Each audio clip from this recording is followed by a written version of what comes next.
This is the only remaining section of the Hoover Dam railroad system that is not highly disturbed or underwater. All tunnels are approximately 300 feet in length and 25 feet in diameter. The tunnels were oversized to fit penstock sections and large equipment being transported to Hoover Dam. In this illustration, you can see how many penstocks were used in the construction of the dam.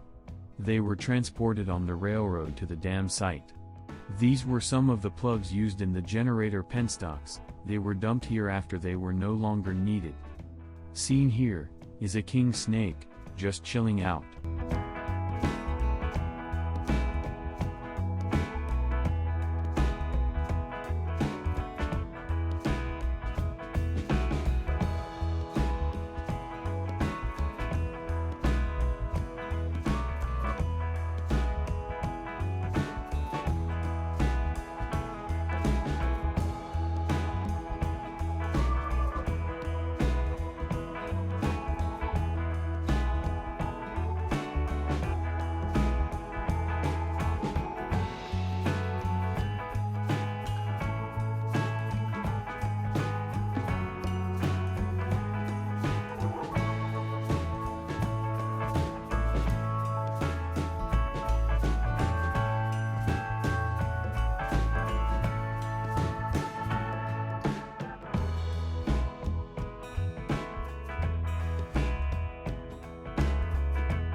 In this early photo, the water was just a few feet below the bottom of the generator intake tower.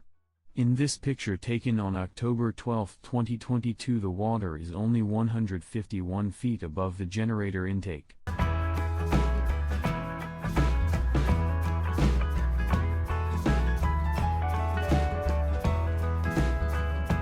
The lake is currently 184 feet below maximum elevation.